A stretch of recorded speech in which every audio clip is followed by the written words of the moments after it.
Hey everybody, welcome back to this episode of Think Business Live. Looking forward to sitting down with Jeremy Ryan Slate, who's the CEO and co-founder of Command Your Brand Media. You know, Jeremy, I'm really excited to have you on the show for many reasons, but I'm a big podcaster. I've been doing podcasts for a little about almost 5 years. I think podcasting is critical. I'm talking to my clients all the time about the importance of podcasting. And you are a full-service PR firm that focuses on getting clients onto other podcasts. I think it's such a real-time, important topic. You know, we're looking at things like, you guys grow people's brands. And today, I think brand and content is more important than ever.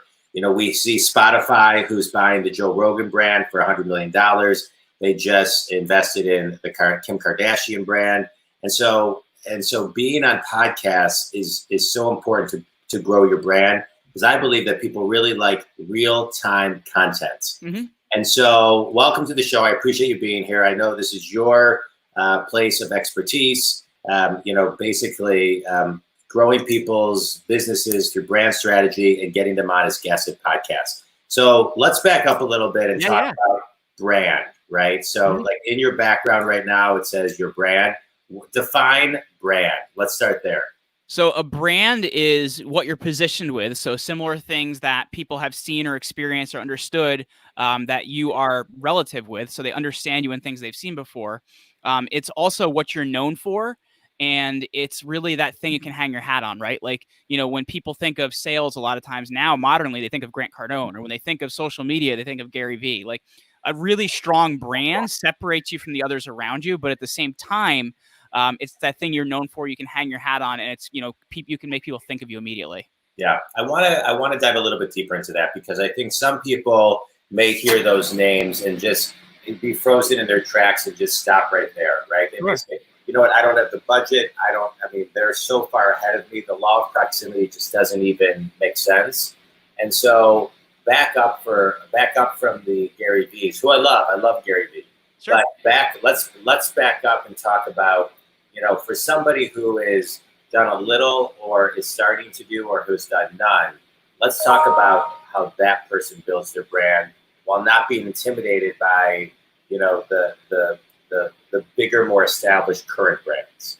Well, I think one of the things, first off, is like, I think often, and you've probably seen this, John, like there's too many people that are trying to be those people, right? And I think sometimes, like, when we follow people, we do it sometimes because we have similar viewpoints, and that's fine. There may be some things you have in common from them and that you borrow from them. But at the same time, you have to realize what makes you different, what is uniquely you. Why would people come to you? Why would people understand you?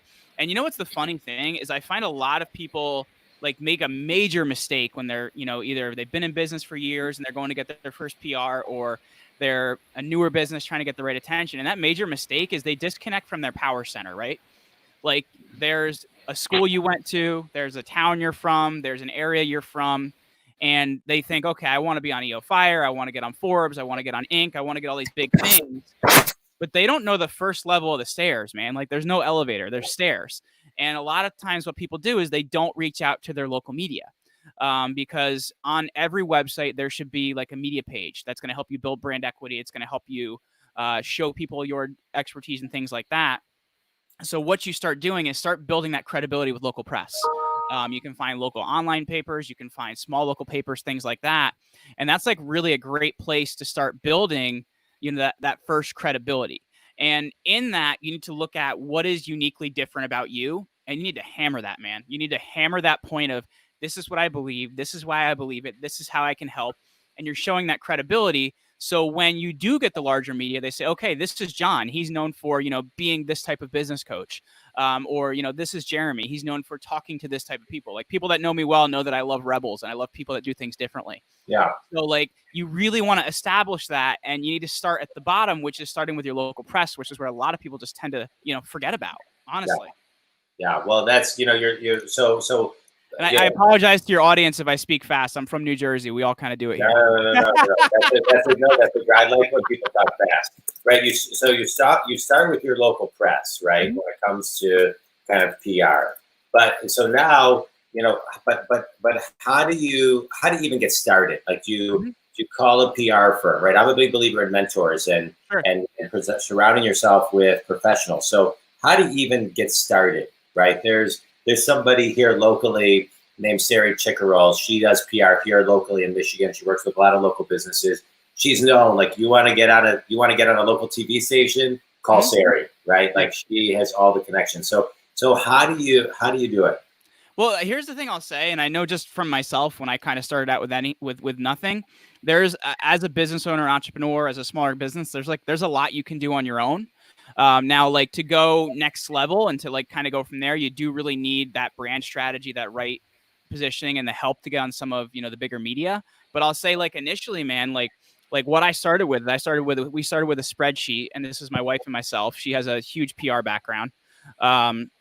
So I guess I did have quite a bit of help there from a publicist, quote unquote. But like, we put together a spreadsheet of like, what are the local media in our area? So I'm from a small town, 5/8 of a mile in size. Nothing happens there. If you go to college, it's kind of a big deal. So when anything happened with the podcast, we would write a press release, and then we would send that press release in to get run in the paper. Usually, since it's a small paper and they don't have a huge staff, they'll do it without editing it. So they'll use your headline, they'll use your full copy, they'll use your full boilerplate at the bottom. So what you can do is really get a lot of what you have to say, as long as it's newsworthy. Like, there's a reason people should be talking about it, whether it's a statistic, whether it's something that's happening in the media or the news at the time. That's really going to be those first things to do. And you can do a lot of that on your own. One of the easiest ways to do it is when you go to a website and you scroll down to the bottom, there's links on the bottom of a site, and you look for things called newsroom. You look for things like that. And for smaller news outlets, TV is a little bit harder because it is a more competitive game. But for newspapers and smaller online publications, you can get a lot of those run pretty easily on your own. Yeah, no, I love that. And it takes a little effort, but you can find those names. It takes a little discipline and persistence and consistency to make sure, just keep on doing what you got to do until they call you back and recognize you. But I agree with you. Learning to write a good press release too, Jon, because like I find a lot of people want to get media coverage like just because they exist, and like there's I tell people there's a really great article by HubSpot, so just Google HubSpot and press release on how to do a really basic one, because that format will help you have a better shot of actually getting that work published, rather than them saying, oh, well, this it kind of reads like a self-promotional thing. We don't really want to run this. Yeah. Well said. And so now let's talk about the power of podcasts, because that's really your niche. That's your specialty. Really kind of, I'm a big believer in doing what you're uniquely great at. And it sounds like you guys have picked this niche of getting people on podcasts. So let's talk about, why are podcasts important? I mean, why podcasts? I mean, traditional PR is only press releases and getting a TV spot and, et cetera, et cetera.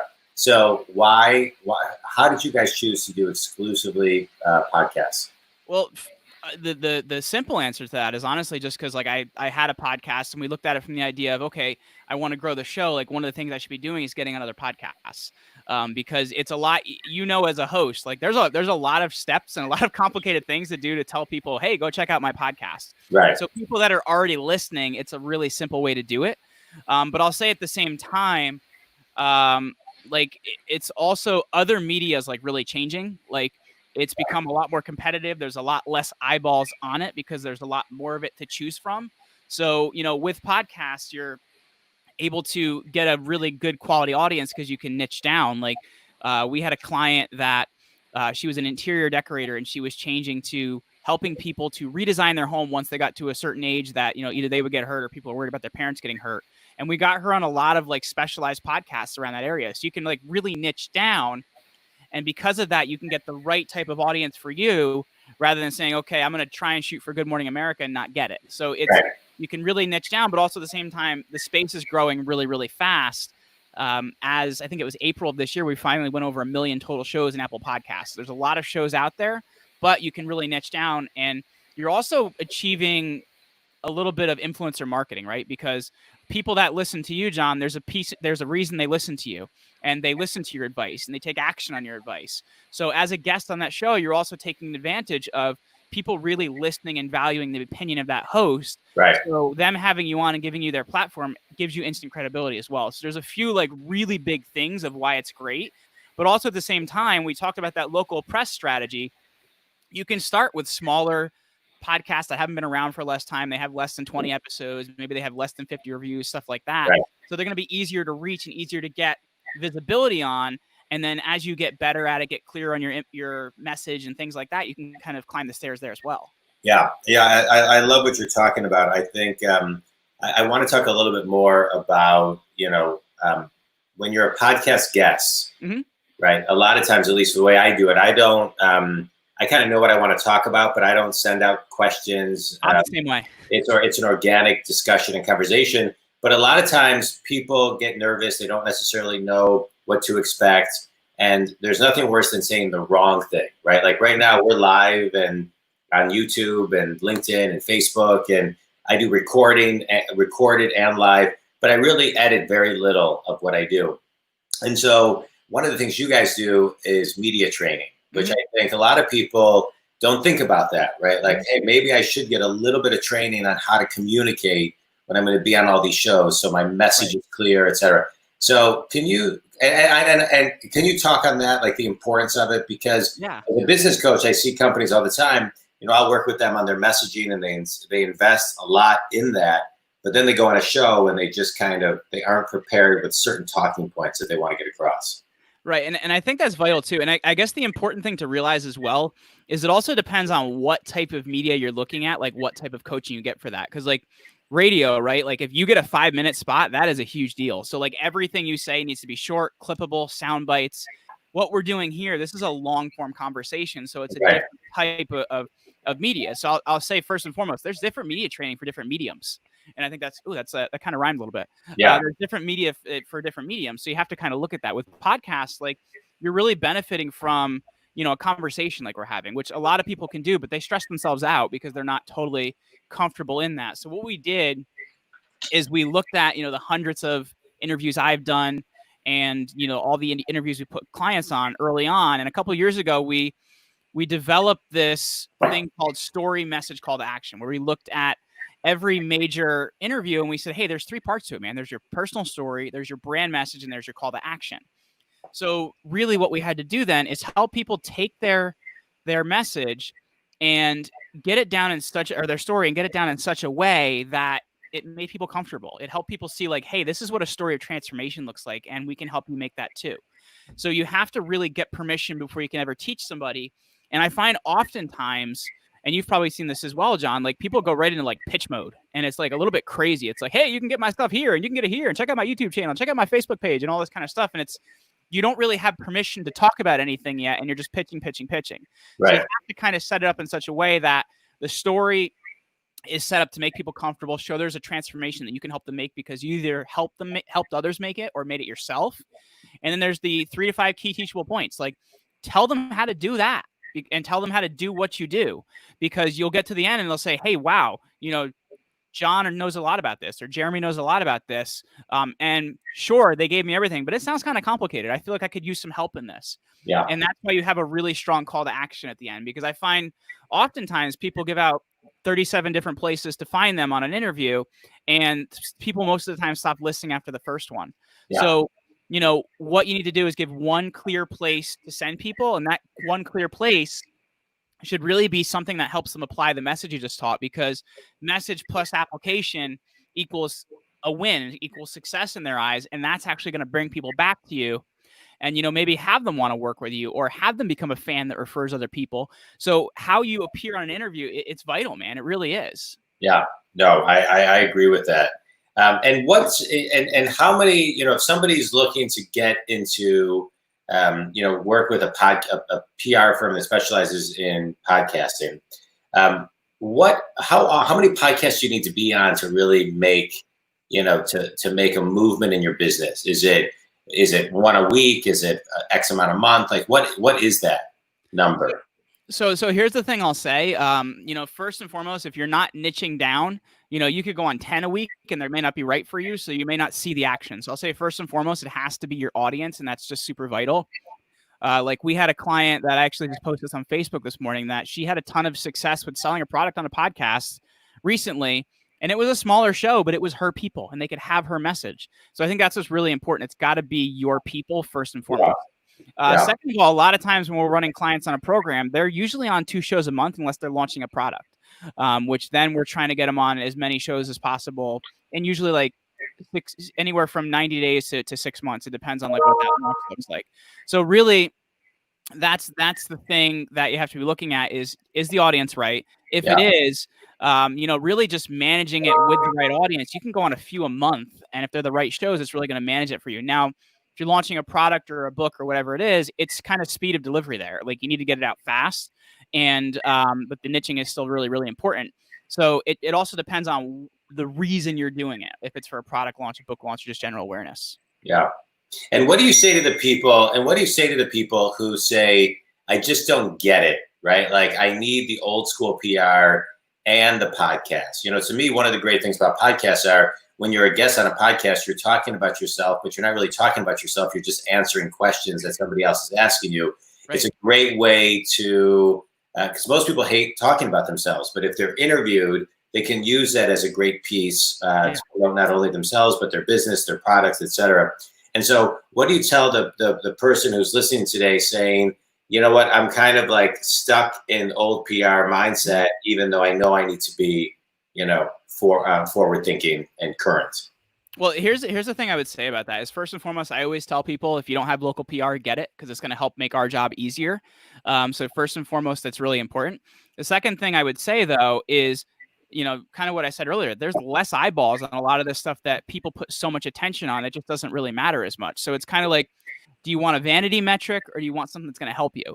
And that's really what podcasts are doing for people is you're kind of, it's a marriage of PR and also direct response marketing, because like I mentioned, where you can give a call to action, you can do a lot of this stuff, and then you can actually retarget those audiences if you're doing a Facebook pixel on your landing page.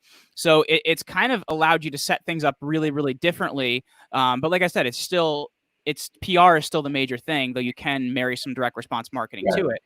So I would say, like, do you want to get a result or don't you want to get a result? And really what's happening now in the podcast world, you can get so much more of a result by being on podcasts than just being on traditional media, because the eyeballs just aren't there anymore, man. That's really what it comes down to. I agree. And I think sometimes people really need to think this too. I mean, it's about, I'm going to go back to what you said earlier. I mean, when you do media training, when you are on a TV spot, you have about 90 seconds, maybe 2 minutes. And they ask you a question that's kind of far out, and for you to answer it the way you want to answer, you got to kind of, come around and really learn how to talk in sound bites. Yeah. But when you're doing a 20, 25-ish minutes podcast like this, it doesn't even almost matter how many people listen to it live. Yeah. Because the replays and the repurposing of the content, more people may listen to this interview in 2 years as a replay than they do maybe today. You see it. I like using the example of like a TED Talk. You have somebody does a TED Talk, they get 100 views, 1,000 views. Well, then it starts to go viral, and then years later, it has millions and millions and millions of views. Sometimes it takes a while to catch on. But so just speak on that for a moment, if you will, just the repurposing of all of these podcasts. Yeah, and it's funny because you mentioned that, like, I've been on podcasts like 5 years ago that I still get people emailing me from, which is pretty darn cool. And the funny thing is you have to kind of tell them like what's changed since then. It's like, yeah, because a lot of stuff has changed in 5 years. Right. But the thing I'll say is I like to say there's 2 parts to every media piece, and that's, it's a podcast placement, it's whatever it may be. It's when you're on it, because you're going to get some action right away, and also what you do with it, right? So, you could be taking a podcast using rev.com and turning that into a, full captions and everything, where you can then use that to write an article. Right. You could be using... Tell them where rev.com is. I love rev.com. Oh my gosh. So it's like 97% accurate. It's great, man. Yeah. They raised their prices though. I was a little upset about that. But you know what, man? I've used other services where they use like AI to do it, and they're usually so off that it wastes my time or somebody else's. So I'll pay a little bit more money. No, they're great. No, they're worth everything. They used to be $1 a minute. Now they're $1.25 a minute. But tell everybody what they are, because they're unbelievable. So what you can do is give them an audio file, and like you mentioned, they'll charge you $1.25 a minute to transcribe it. But it's like, it depends. It's usually like 97 to 99% accurate, which is pretty darn great, because Like we use Headliner a lot to make the video clips with captions in front of them, but that's still only like 70% accurate. So somebody still has to go over that again. So you're spending double the time on it. Why not spend more the first time? So, you can use that to make articles. You can use Headliner, like I just said, to make video clips with captions on them, which is really great. You can, repurpose these things to your email list and say, hey, people always ask me block question. Well, you know what? Jon posed this question to me today and I actually answered it on his podcast. So you can actually check out the podcast here and you can use them as a resource then for people that already follow you, which is really cool as well. And also, putting them on your own media page just to show like, hey, I have credibility in this area. I know what I'm talking about. This is where I've talked about it before. So there's just so much you can do in that area. But also, like I mentioned, the retargeting of audiences, man, is pretty awesome. It's huge, yeah. One of the major advertising campaigns we're always running is retargeting people that have been to the landing pages we've sent people to. Yeah, no, it's great. It has a whole world of its own. And the reason I love podcasts is they're current, and there's a million shows.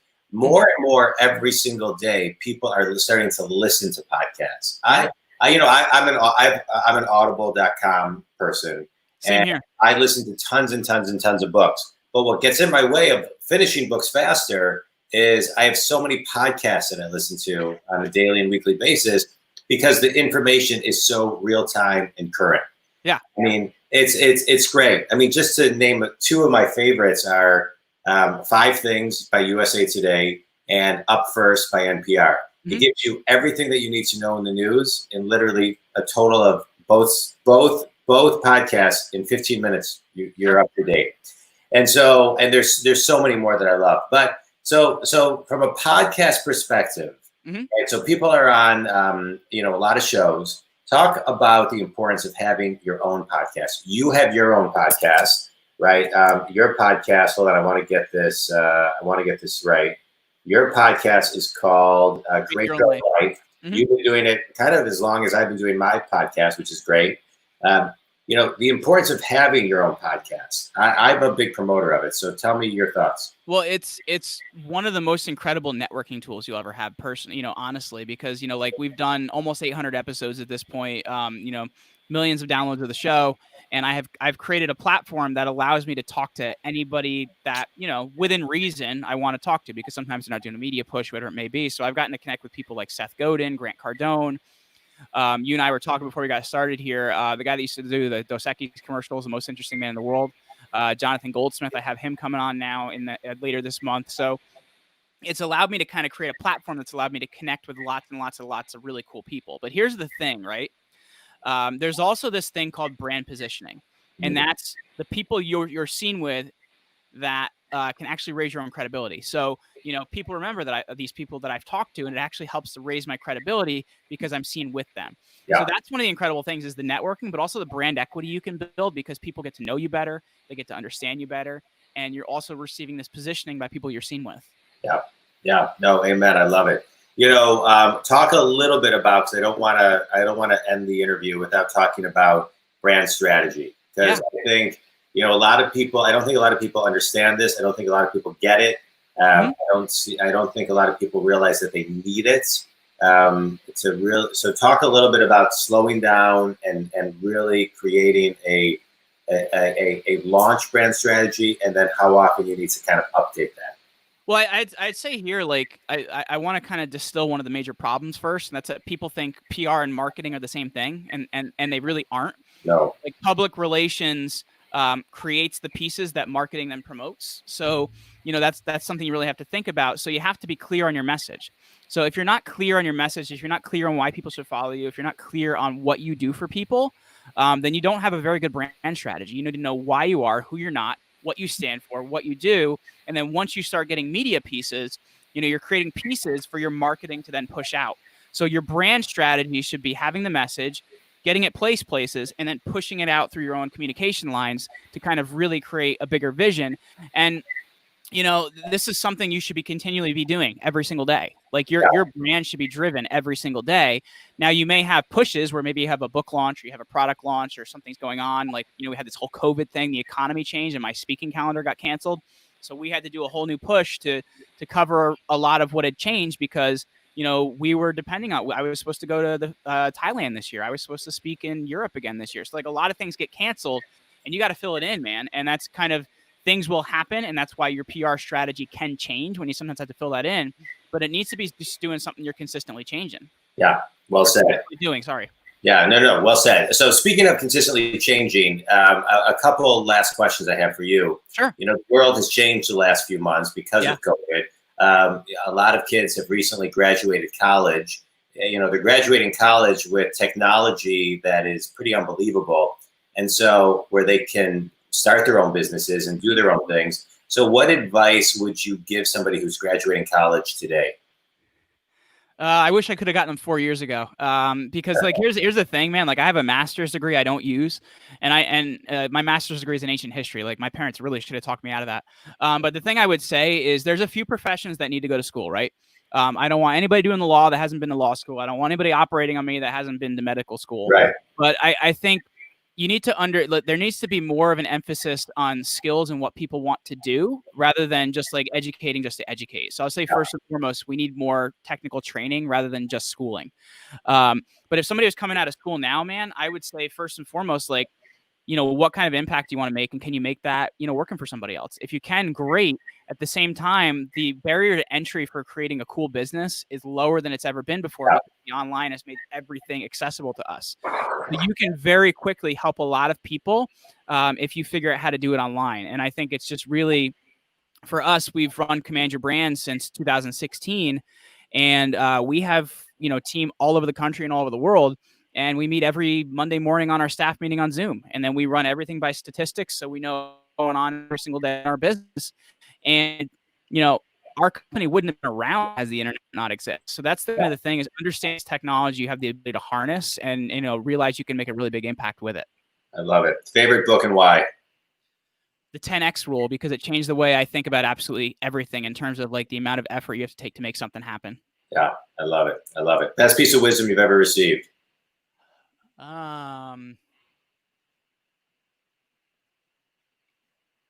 Honestly, it was to learn by experience, because like I said, it's really something that I've found just by doing, you know, learn by experiencing things. Like, you don't always have to have the knowledge on something to do it. Sometimes you can figure it out as you do it. Yeah, I love it. Jeremy, I'm glad that your team reached out to me. This was great getting some downloads from you on brand strategy, the importance of podcasting, you know, the real-time PR and what that looks like today, and the importance of being a guest on shows and using it as a networking tool and as a way to grow your credibility. There's so many great things and reasons why people should be on podcasts and doing podcasts. So I appreciate it. Tell people how they can get a hold of you if they want to connect.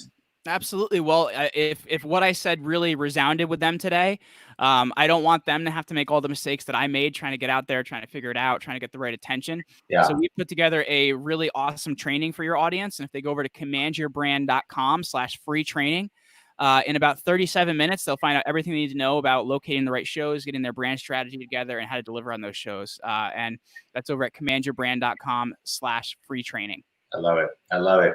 Jeremy, thanks, man. A pleasure to meet you. All the best in your business. Stay safe, stay healthy, and keep growing your business like you are. It sounds like you're doing some great things, and I appreciate you being on the show. To everybody listening, thanks so much. And if you need Jeremy, reach out to him. Thanks, man. Appreciate it. Thanks so much for having me.